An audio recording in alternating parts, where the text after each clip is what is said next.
if she hadn't found this game, then another year from now, they may have never developed a relationship. But now they have this relationship. And so those little vignettes of connection made me believe that what we were doing could be more valuable than just a way to pad my retirement.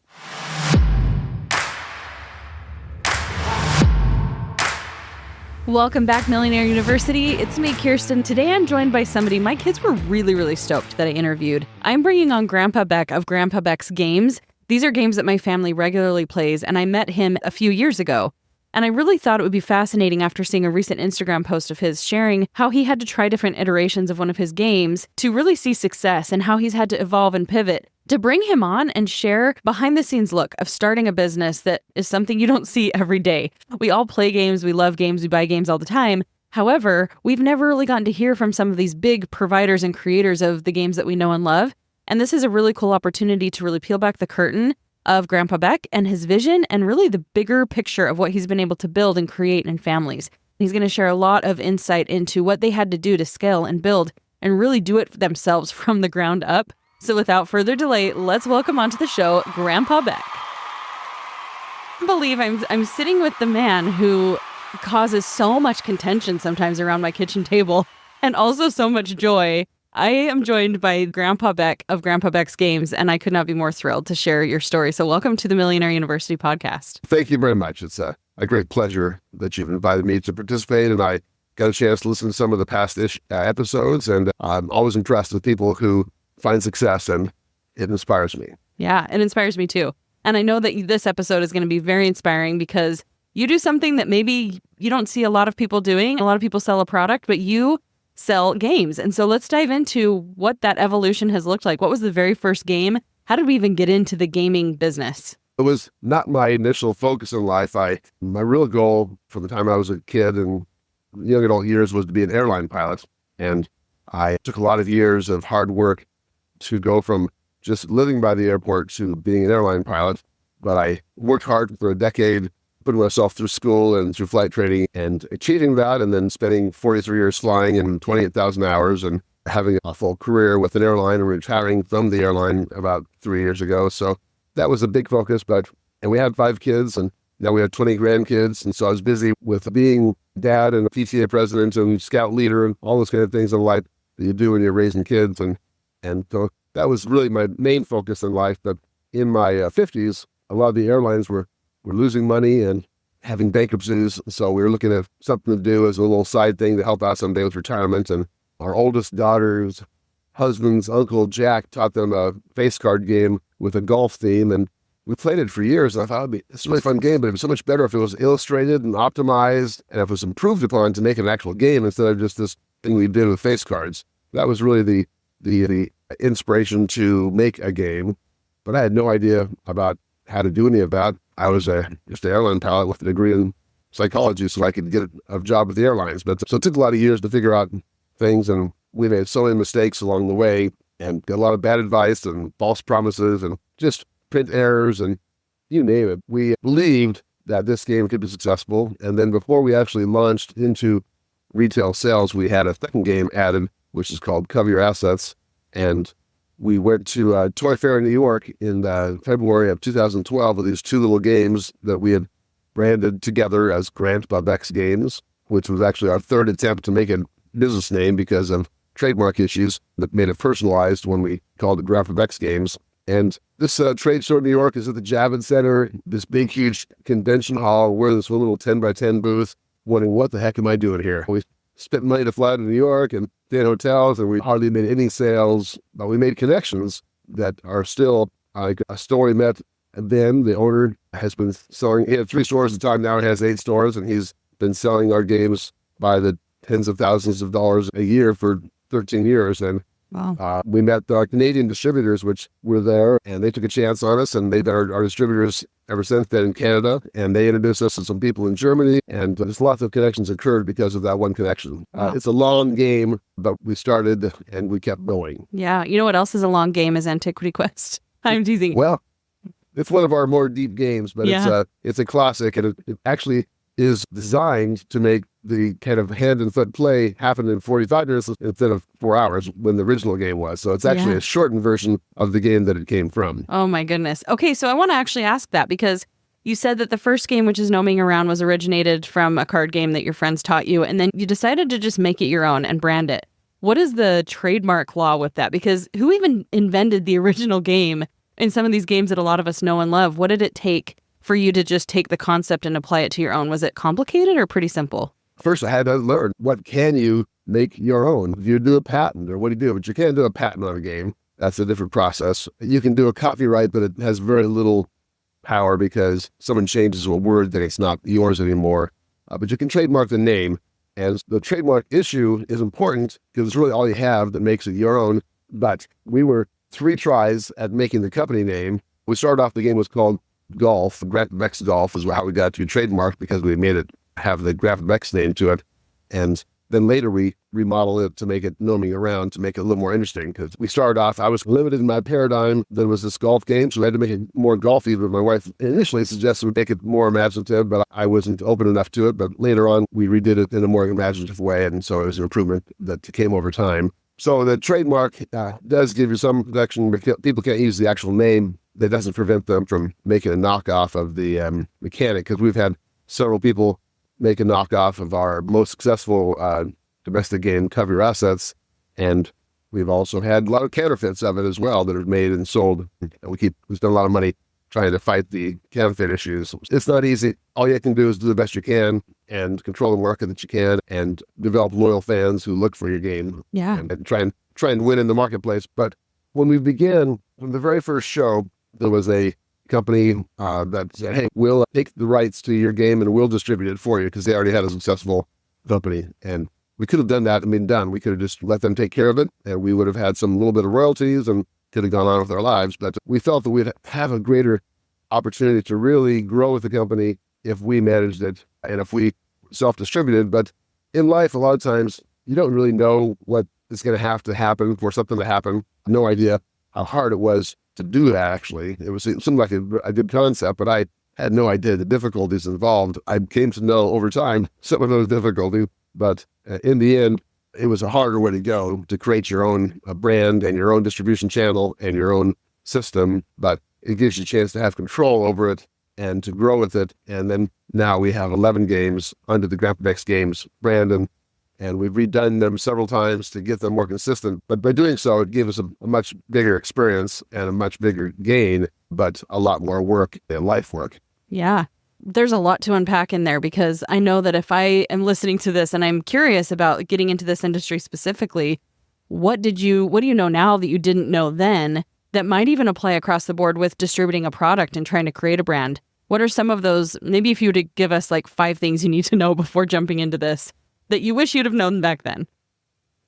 Well, one of the good to understand the industry more than we did. We just kind of went to Toy Fair, had a booth. But if I'd known more, there's conventions in that industry I could have gone to. There's a thing called the Game Manufacturing Association, GAMA, which has a meeting every year. People go to that meeting and they learn more about it before they actually launch. We didn't do that. We just launched on our own. We had problems from the very first as far as production. And our first print run we did was at a place recommended by our first illustrator.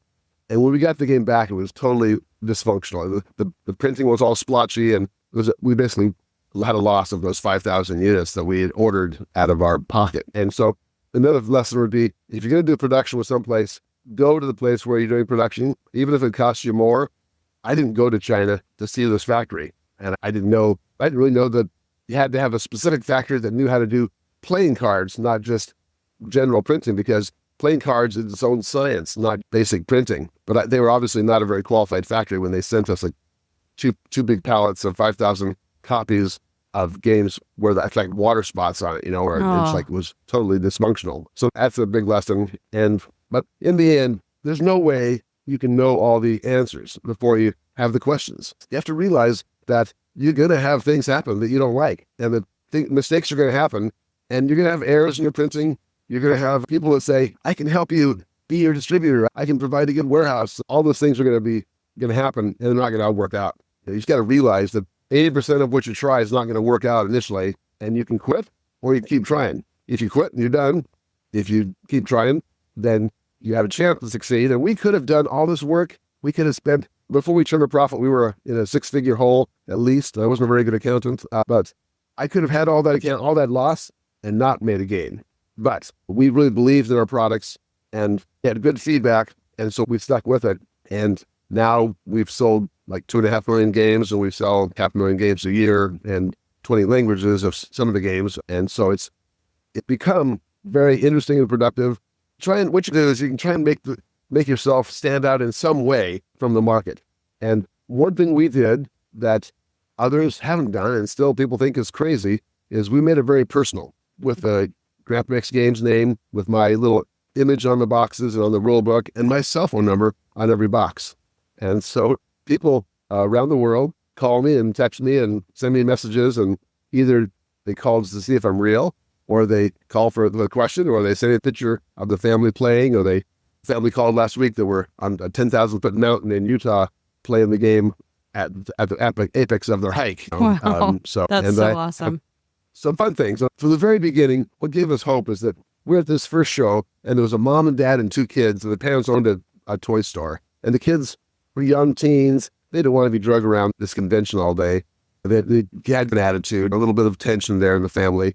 But my wife said, hey, come sit down. And we showed a little table, and we had them play the cover apps of the game for a few minutes. And in 2 minutes, all that negative energy went away. The kids were laughing and enjoying their parents. And that episode just said, wow, this can make a difference in people's lives. And about the same time, a woman called me who managed a KOA campground, and she had a campground store.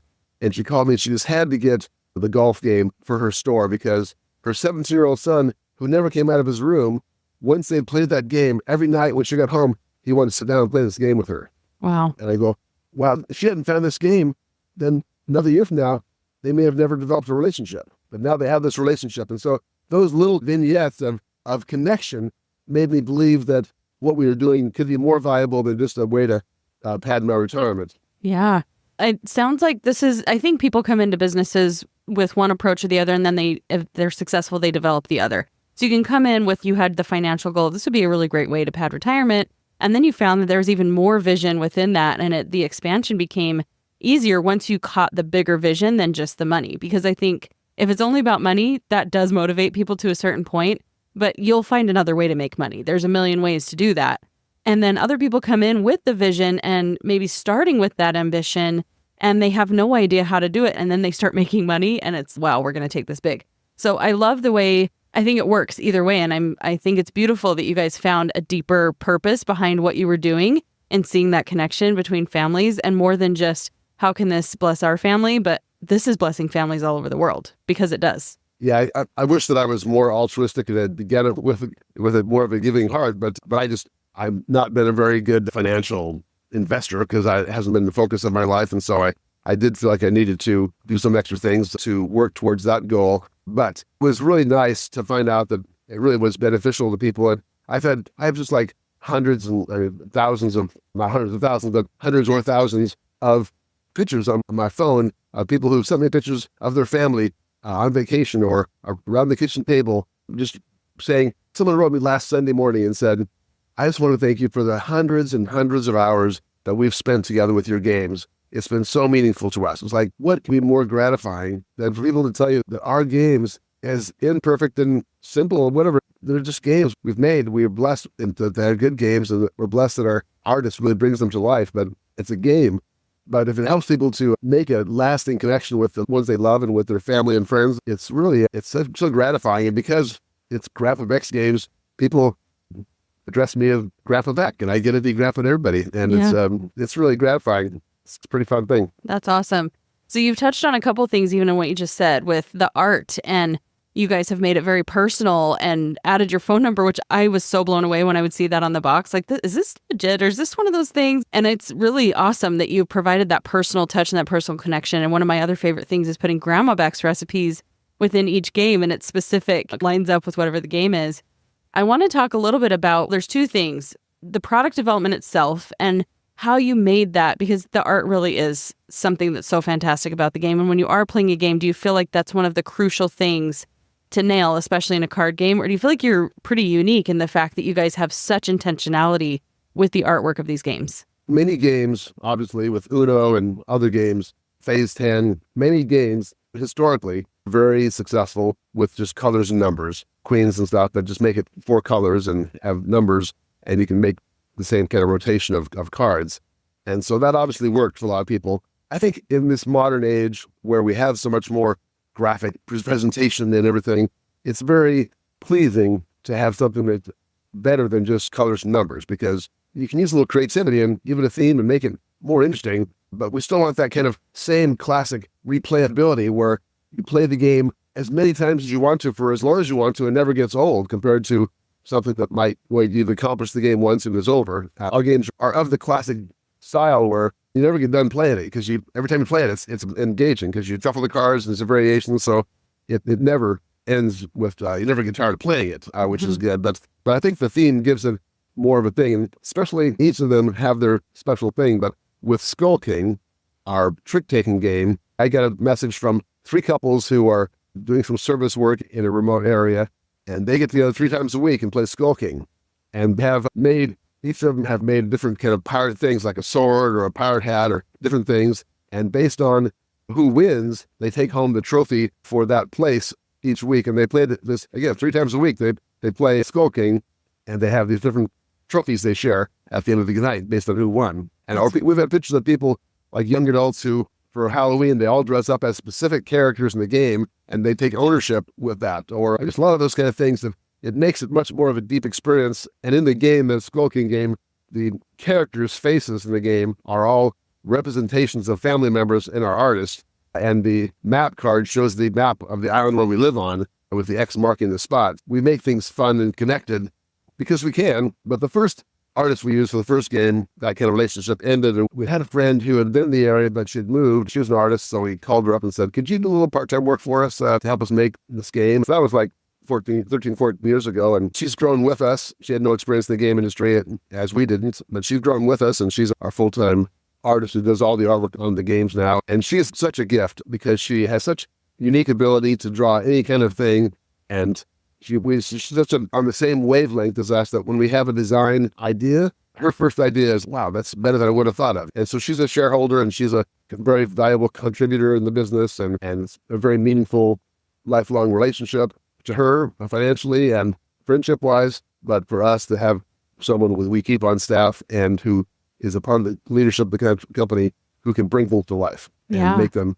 unique and beautiful. And she can draw everything. It's amazing. They really are unique and beautiful. And my kids really love the connections between games. If you guys haven't been able to tell by now, I'm a huge fan of Grandpa Beck's games. I think we have maybe all of them. I don't know if there's some newer ones that I haven't gotten yet. You said 13, so I'm going to have to go check my stash. But even on Gnoming Around, the latest version of it, how the gnomes have things in their pockets and it's from Skull King or it's from other games. And you just see those little nods. It's like a Taylor Swift Easter egg situation within your games, which just makes it so fun. My wife and our artist have such a fun time creating all the unique elements and laughing together. We have a game called Netherman's Treasure. They spent hours and hours thinking of all these fun things that were funky things that people have in their homes 30 years ago that now are illustrated in the game. And the story is that her folks are getting ready to move out of the house, and they got all this junk around the house, and they want to get it to the kids, and no one really wants it, so it's a fun eclectic theme there. But they love making those fun things. And my wife, her creativity and her ideas of mechanics and her patience with all this, all the time that I spent in the office part, she's a big contributor, and very much a team effort with my wife and I as the ones who did it. And for a long time, it was just my wife and I, and then our artist part-time for a decade or so. But now we have some extra help. But it was initially something we just plugged through ourselves. Yeah. And I would just work on my time off. And when I was at a layover in a city, I would make phone calls and visit stores and do things while I was a pilot. Wow, that's impressive and amazing. And I don't think there's a lot of people, I think we live in an era of wanting overnight success and fast success.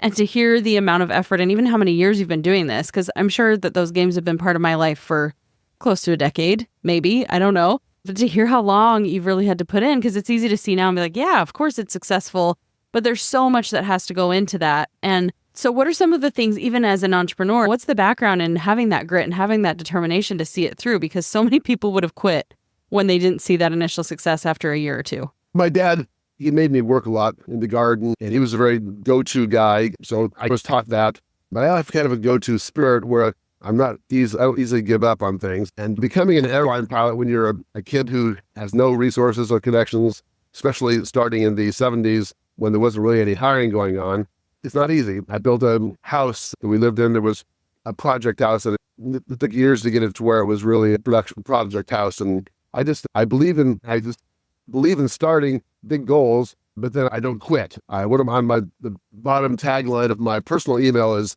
dream big, work hard to make it happen.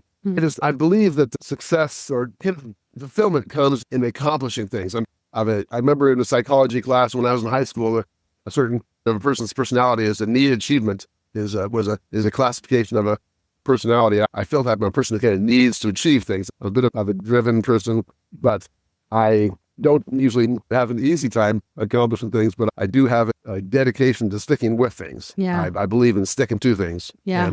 And this business, we were, like I say, it was for a decade, we spent all our vacation time going to different shows, like 6 different shows a year. I'm still working full time. We basically didn't start traveling until our kids were out of high school, so we weren't taking time away from the family. But we could have been doing a lot more fun things. I could have been out on layovers, seeing the sights or working out instead of in my hotel room on the phone and on the computer. So It was definitely delayed gratification. We hoped to make it successful, but now it's beyond what I ever imagined it could be. And basically see a global possibility. We have, like say, Skull King is in 20 languages, and we'll probably sell 100,000 copies in French this year. Wow. Because it's catching on there. But that is just, I feel like this first 13 years or so in the business, since we actually started selling, and we started the business years before that, started thinking about it years before that. So it's been decades of effort, but actually the actual business took a long time until it's profitable. But I figure it's just a foundation upon we can build now. In the world, that's a big place. And even the U.S., we're pretty well known in certain little pockets in Utah or something, but so much of the country, we're just very peripherally known. There really is no end to the possibilities, and that's exciting. And with a quality game that can be replayed for years, there's no end to, it's not like it's a flash in the pan, like it's a fad that's going to be popular this year and not the next year. It's a game people can play for decades, and my goal has always been to make classics that will be classics and be part of the lexicon for more than my lifetime. Like the game Pit came out 100 years ago, and a lot of classic card games have been around for 100 years, so the potential's there. I definitely know it's going to be part of our heritage with our family for sure. And I was going to say too, these games can get played over and over again. And our most loved games, we have had to order multiple copies of because we wear those games out. And it's not that the quality isn't great. We have played them hundreds and hundreds of times. And so even from the business perspective, people aren't just buying these things one time. And I want to talk a little bit about the scaling too, because you started with 1 and then 2 games, and now you're at 13. But in addition to having multiple products that you can sell, people are going to reorder and they're going to give them as gifts. And for me, I love you releasing a game around Christmas time because it's one of my favorite things to give to my kids for Christmas when the new one comes out or a new version. And that's something you guys have done too. So tell me about the time when you went from a couple of games to, was it hitting a certain benchmark financially? Was it just the creativity kept flowing to where you started adding more and more games? No, we had the one game initially. I thought we'll make the one game. It'll be some money, and then a second game. But once you get things going, you get new ideas, and you want to keep working on those ideas, so you keep going forward. And our kids have been very helpful, adding different ideas. One of our sons created the concepts for 3 of the games, and another son the mechanics for 2 of them, and so we have a lot of good talents to draw upon. But it's really something that we decide to build on, and we don't want to become someone who just sells 1 million games for other people or just becomes a distributor. We want all of our games to be our games and ones we own and develop and to have full rights to, and that I don't want to have to describe a lot of other people's products. People want us to sell other products, but we just sell things we love and things we believe in. I'm a pretty energetic person, but I can't sell something I don't believe in. I can't sell some overpriced product just because it's going to help me. When we started selling these games, it's something I can sell. And because I feel for the $17 we charged for a game, and if someone spends 50 weekend evenings playing the game, they got a value. And in the end, even though we sell a game, the product we hope results is relationships. And that people have these memories and these times of connection that don't happen if you're just watching TV in the same room. The young woman, 20-year-old I met at a event, and she goes, I grew up playing cover assets. And for someone to have that as a part of their life experience, the fact that we get to be connected to it, and people get this warm feeling. Some people, they get teary-eyed when they talk about the connection they've had playing the games. It's not because we're so great or because our games are the best things in sliced bread, but the thing is that they're having this relationship, and we get this spillover of love to us because we're accessible from their experience. I mean, if I'd known the person who made Risk or Phase 10 growing up playing those games, I would have written a letter and said, thanks, we've had so much fun playing your game, but there's never any way to connect. It was just some big company, there's nobody you can talk to. But the fact that I make myself accessible gives people a chance to reach out to us, and that's very gratifying. Yeah. So as you've built this entire library of games, has it been like, oh, that's a really cool concept that we could turn into a game? I know you said your son helped with developing some of them, but has it just become such a fun addiction of sorts where like we could keep rolling these out? These are so fun. What more can we do? And what do you see the future of, because you're getting into other countries, you see it being global. Do you see focusing on these core 13 games, or are there more games in the works? Once a week, we have a company meeting. I call it the Keeper meeting, like Keyper for our key persons. That's my name for our company meeting. And so we have a Keeper meeting every week, usually, unless we're traveling or something. And in our meeting yesterday, one of our things, we made a list of games that we have, the happer of things we're going to work on in the future. And I think it was probably 15 games on that list or more. And that's the ones we currently have that we're working on. Most of them have come within the family. A couple of them are ideas that, like, we were at a convention with one of our Canadian distributor a couple months ago, and a guy from up in Northern Ontario who runs a company that has like escape rooms says, yeah, I have some ideas for a game. And so he sent me an idea for an interesting game that we may do someday. And so we have a lot of ideas. We don't want to make more than 1 or 2 new games a year because we want to fully invest ourselves in them. And then we want our fans to be able to receive them and add them to their line with a little bit of pacing instead of coming out with 10 games at once every year, because I could take on ideas from other people. We could prep many games as we wanted to, and we could go into all kinds of games and products, but we focused on what we love the most, which is card games, because to me, that's my preference over a big, complicated board game. I prefer a card game. It's not as much setup, and it doesn't take so much time, and it's fresh every time you deal it. So that's my personal preference. And so I'm going to mostly focus on what I love, although we have decided we're going to incorporate some puzzles from the artwork we have. So hopefully next year we'll have 3 puzzles to launch, that existing artwork, but in interesting arrangements that our artist is putting together to grow on the fact that we have all this beautiful artwork. Yeah. Wow. I love it. So exciting to hear the evolution. So I'm curious, even with, you were going to trade shows and you've been getting into toy stores, where did the transition come to Amazon and selling online? And was that a huge bump in sales to make that accessible there? Or just talk me through the evolution of the business and selling and what things you've learned along the way with being in the marketplace, not even just with a game, but a physical product that you're selling. What are some things that you've learned? Well, 15 years ago, Amazon wasn't available. You had to try and get into stores. You had to try and get distributors. You had to let people know where those stores were so they could find the product. But it's really hard to get into stores, and then it's hard for people to find the product because they may not have a store in their neighborhood. So it's a very limiting factor when you had to have people buy it at a store. It makes it hard to scale to wide distribution. So when Amazon became available, it was probably been 10 years ago, 11 years ago, that we started working on Amazon. And I just started myself trying. I'm not a computer guy, but I spent a couple months trying to set up the listing and get things going without any help. We got it all set up. It's like October. They said, oh, by the way, you're going to be shut off for the holiday season because you don't have a sales record. I go, what? I've been working on this for 2 months. And because they really were concerned about having good fulfillment during the holidays. And so they didn't want people to self-fulfill if they didn't have a track record of fulfillment, because they want to make sure that good success with people getting their product on time. And so how can we get around that? So we have to go through FBA. You have to fulfill by Amazon. If you're going to do it that way, it's our responsibility to fulfill, not yours. We did that route, but we would be so excited to try and make enough each month to cover the basic fees. That was our first goal. It was to have to cover the $30 a month in fees or something. And that didn't happen initially. But the fact that Amazon existed gave us an attitude. But what really, if you create something, you have to create your own groundswell of driving people to Amazon. because there's a million things literally on Amazon.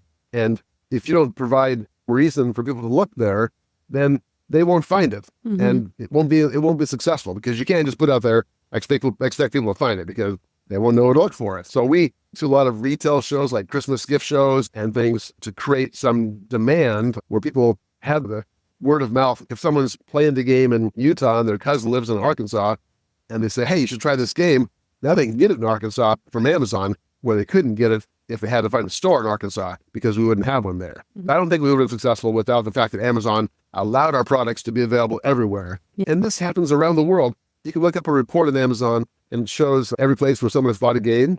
And there's places I can't pronounce that where people have bought games. And I've had conversations with people in South Africa or Barbados or who knows where. So it is interesting, the reach that people can find if they're willing to pay the shipping. Wow, that's crazy. So do you see most of your fulfillment happening through Amazon or through your website directly? Where do you see the most success? Last year, I would say 3/5, I think it is. Yeah, 3/5 of our sales were with Amazon. And we have 100 times more on Amazon than our website, because Amazon is one of the biggest search engines for a purchase. Yeah. And if somebody does a Google search, they'll often just take them to Amazon as well. And Amazon is still super important.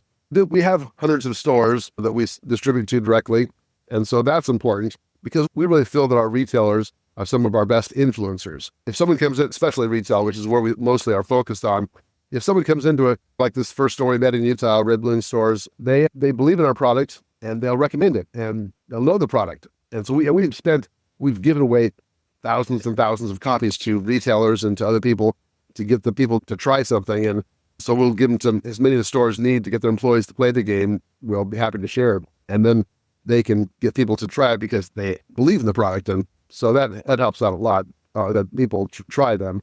And so retail stores are a big plus, but we didn't really put much effort to go internationally until the last couple of years, although we had one relationship with a distributor in Germany with Skull King for 10 years, which we got very little on, just a very small commission on. We ended that relationship and distribute directly now and direct with relationships with different companies that are strong in each language in Europe. Ravensburger, is a really big company in Germany, now is our distributor for Germany, Czech Republic, Poland, and Netherlands. And we have direct relationships in Spanish, French, Italian, Portuguese, and other languages that we have direct relationships. And we work with them on a partnership basis with our factories in Poland, and so we can do co-production with them.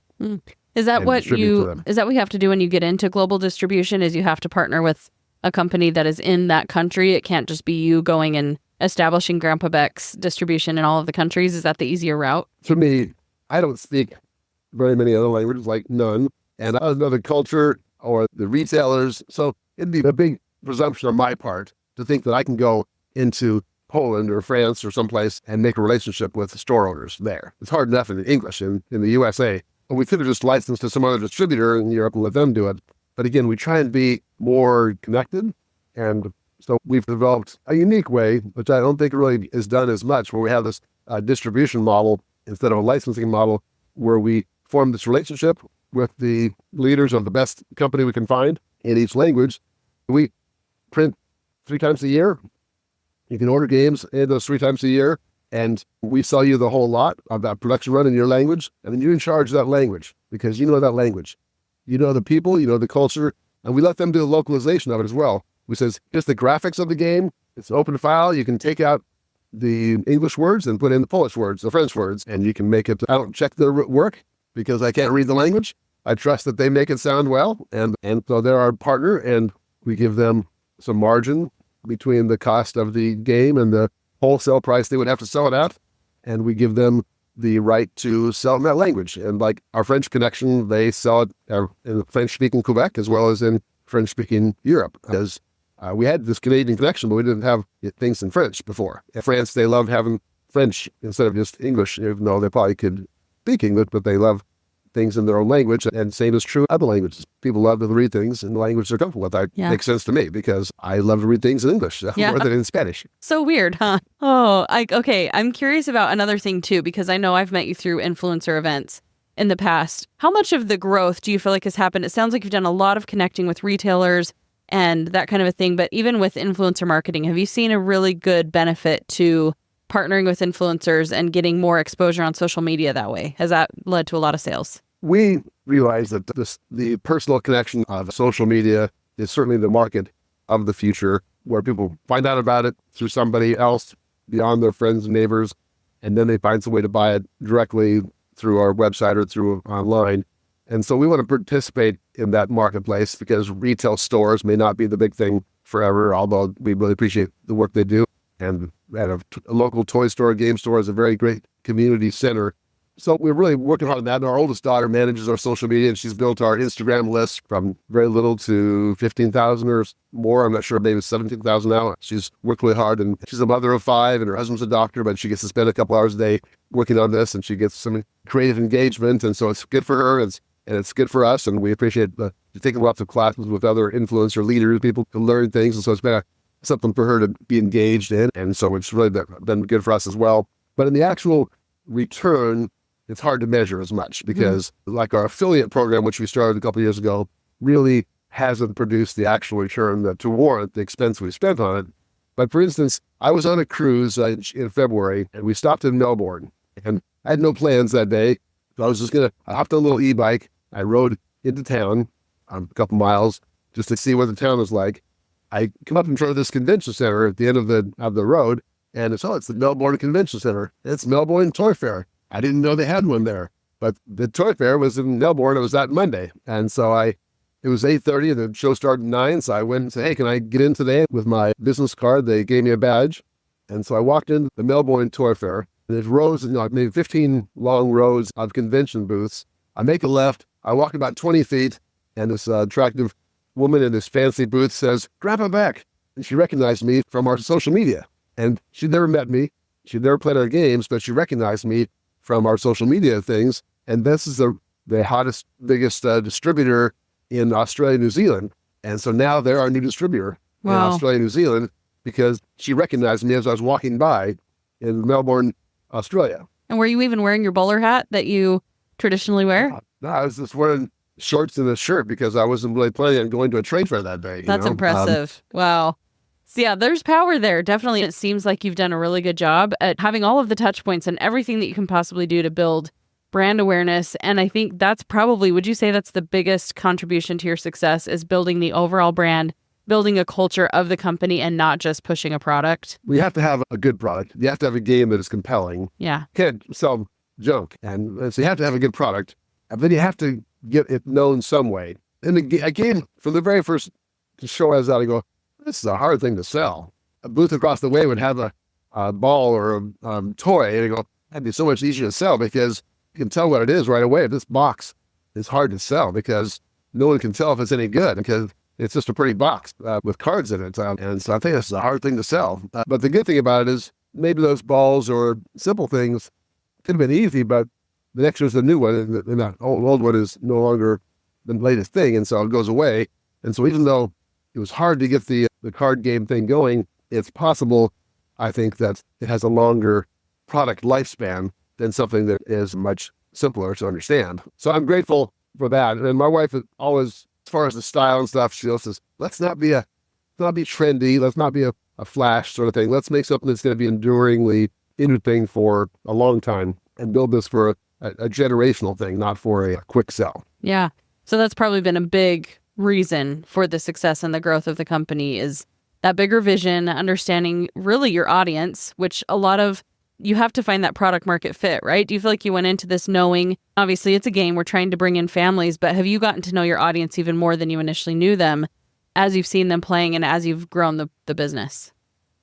Our goal has been from the beginning to make things that children, teens, adults, and seniors could all play together. And when I get pictures of people around the kitchen table with an 8-year-old, 16-year-old, parents and the grandparents enjoying an evening together, that's very heartwarming for us. And I get that all the time. And I have 8 and 10-year-olds call me on the phone and say, hi, Grandpa Beck. I enjoy your game. Thank you. I enjoy it. And so I enjoy that. But I really am grateful that we are able to make products that fit a wide demographic. We don't design games for the nerdy 25-year-old engineer who wants a game that's going to explore the biggest to produce Pluton in some foreign planet or who knows whatever. It's like, or this whole world of some imaginary ongoing Dungeon and Dragon sort of thing is a big, cool thing for people, but a product that is easy to learn in just a few minutes, and yet you'll be playing it for decades. Yeah. Because of the freshness as you go on, and they'll look back at it and say, we're closer because we spent this time, and Grandpa Beck helped us. There's a basic concept of there's a book I read years ago, how to become I forget the term, but basically make this customer the hero. Don't promote yourself as the hero. You be the guide, and you help the customer become the hero because you're helping them to accomplish a worthy goal. And we're the guide to help them be successful. Is it Brand Story? Is that the book you're talking about? Yeah, they build a brand story company. So it was a book. I think I made sure all of our team members read it, and I've talked to everyone who helps someone make a website or say, follow this guideline of all of this perspective of make the customer the hero, not us the hero, because we want to be the guide. We want to be the Yoda, not Luke Skywalker. We want to be Yoda. Yeah. Not yeah. so, Love it. Okay. So as we prepare to depart from this great conversation, what are a couple of things that you would tell your past self or somebody who's just getting started in either a business or even a specific business of product distribution? For me, I didn't quit my day job. I didn't put the pressure on myself of having investors or of making it full time.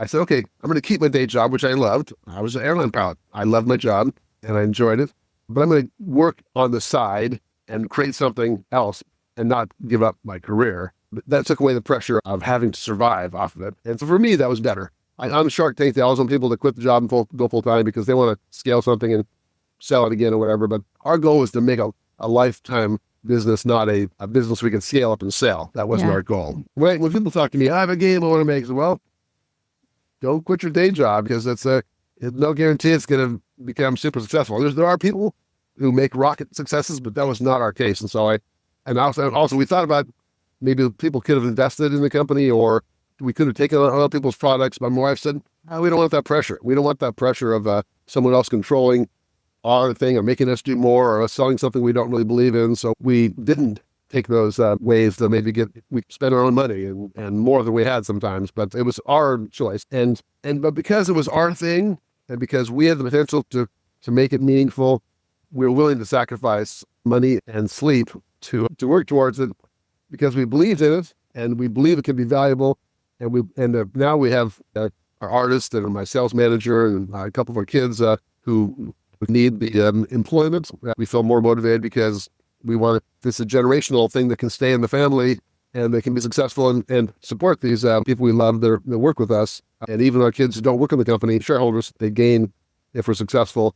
So we have that motivation beyond our own personal needs to make it successful for others as well and to make it so that it'll go beyond our own needs. Yeah. So you just aligned that with what your vision is for future, and that has gone beyond your retirement and is going to make that generational impact, which is so exciting and probably more than you ever, I think you even said, but way bigger than you ever even imagined when you first started, which is really exciting. And it's pretty gratifying. And I was talking to a pilot when I was flying and he says, you have a legacy. When I'm gone, no one's going to remember me. I was the guy that flew the plane, but they won't know that I flew the plane. But you have this legacy because your name and your picture and your family is a part of people's lives in the future. And it's a rare thing that I have this unique thing as a 67-year-old retired guy to have this connection with people around the world who have a warm feeling about our family because of the fact that we have this kind of distant but connected part of their families. What would you say that your top favorite game? I'm sure it's hard like picking a favorite child, but if you had to choose, what would you recommend people start with? My favorite and what I recommend to start with may not exactly. Okay, yeah, let's hear both. But we have all our games are accessible and all of them are not complicated. None of them will overwhelm someone to try and learn. And all of our games have how to play videos and have frequently asked questions. So you can learn them all. So no one should feel intimidated. We call Covered Assets our gateway game. And then we have the game that probably I play the most recreationally and the one that growing most around the world is the Skull King game because trick taking is a very popular concept and a lot of people think it's one of the best trick taking games out there. In fact, we have a group that does demos for us and they do regional and national championship tournaments around game conventions all year long and have the big national championship at Gen Con every year in Indiana in August. And it's trying to have them in Europe as well, with France having a big Skull King tournament at the Cannes Game Festival in February. Wow. So fun things like that. Yeah, so. That's amazing. Thank you again for coming on. I know this has been inspiring to anybody wanting to start a business, and maybe some people out there are hearing this saying, it doesn't sound like maybe the easiest business, but it sounds like a lot of fun. And I think even regardless of what you choose to sell, just hearing how you've approached it and really incorporated in that vision and understanding and having that grit and determination to evolve and change, those are all valuable lessons that every entrepreneur needs to hear and understand, because success for most people is not overnight. And to see what you've been able to build as you've stuck it out and as you've continued to grow is just really awesome. So thanks for coming on and sharing. It's been my pleasure. I appreciate the chance to visit with you. And I'm really grateful that the games have been meaningful in your own family, because I really think of this as an outreach from our family to every family that enjoys them. And anybody who's having that experience, it warms our heart and it makes us feel like we're purposeful and that our effort is meaningful and that we're blessed as a result of that experience. Awesome. Love it so much. Thanks again. Thank you. Have a good day. You too. Thank you to our show sponsors for today's episode, making it possible for us to learn the ins and outs of building a game. And I can't believe it didn't come up in this conversation, but years ago, my husband and I actually also launched a game. It was in the craze of all of these big mouth games where you insert the mouse retractor and you have to say the words. And that was actually the name of our iteration, was the Big Mouth game. And I know firsthand the amount of work that has to go into finding great suppliers and doing the artwork and all the things that make a game truly successful. Now, we didn't have the same success Grandpa Beck did, but I appreciate the hustle and I understand what goes into any business becoming really, really popular. And I love what they've been able to build in terms of brand identity and community and how the vision has gotten bigger and bigger. If this episode inspired you, let us know over on Instagram or TikTok. We're going to be sharing clips from this episode, and we would love to hear from you what you loved and what your questions are when it comes to embarking on your business. And of course, check out our free resources at millionaireuniversity.com so you can learn yourself how to graduate rich, not broke. Thanks for listening to today's episode. We'll see you guys on the next one. Have a great day.